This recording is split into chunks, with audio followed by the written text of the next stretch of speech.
Morning sickness is common in pregnancy, especially early pregnancy. It's sometimes called nausea and vomiting of pregnancy, or NVP. In this video, we talk about mild morning sickness.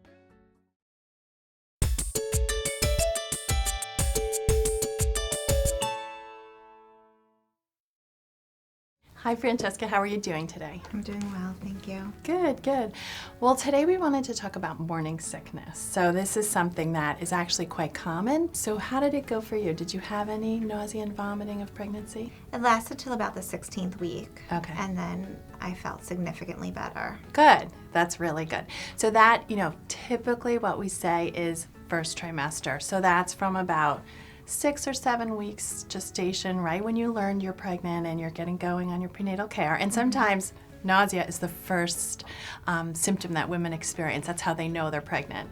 And then going through the first trimester, which is till about 13 or 14 weeks. But the good news is for most women, we can encourage them that just make it through the first trimester and then the symptoms will lessen. Women often say, wait, it's called morning sickness. Why am I feeling it at night?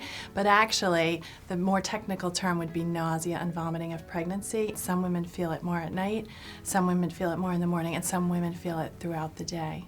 Nausea and vomiting of pregnancy is actually a really difficult condition because nobody really knows what causes it as your placenta starts to develop, which happens early in the pregnancy, so that's why we think it's a first trimester thing. The placenta makes something called human chorionic gonadotropin, which is a hormone, a placentally created hormone, and that may be what your body's getting used to, and in that process you experience nausea and vomiting. Some other things that contribute are women who are prone to more motion sickness or car sickness or something.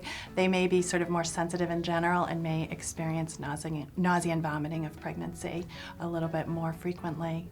Other contributing factors are really stressful circumstances. So sometimes early in pregnancy, you have so many changes going on in your life, getting used to being pregnant and what it means for your life and your job and your kids and your family. And sort of that stress and anxiety can sometimes contribute and give women, basically more severe symptoms. And then if you get to a point where you're not eating and drinking and you have a really low blood sugar, that can also sometimes contribute to worsening feelings of nausea and vomiting during the pregnancy.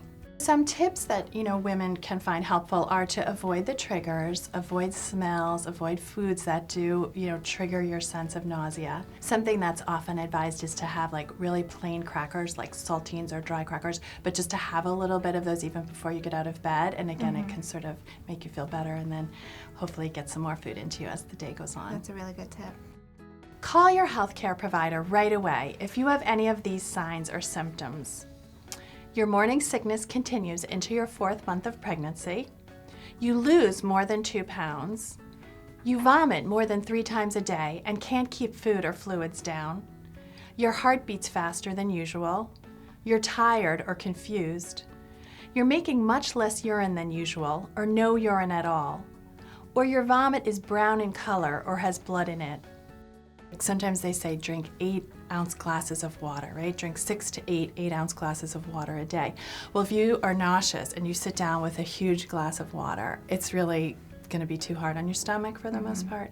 So the recommendation would be to have small amounts, but all the time. So basically, like have a water bottle with you and just drink a sip or two every time you think of it. Sometimes it was rough to take the prenatal vitamin. It was big and hard to swallow, and it was unsettling on my stomach.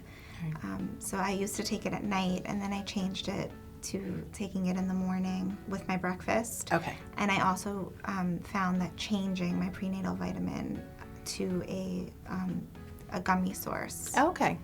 That's really smart. They all have the same nutritional value, but they have different, additives, and that gives them different smells and sizes and so forth. And sometimes that is what triggers the nausea. So changing to a different formulation, and you were saying the gummy worked for you? Right. That's great. Very helpful. And so that's a really good strategy. Remember, most women have some form of morning sickness. Mild morning sickness doesn't harm you or your baby. But if morning sickness becomes severe, it can cause problems during pregnancy. Tell your provider if you have morning sickness. Learn more about morning sickness at marchofdimes.com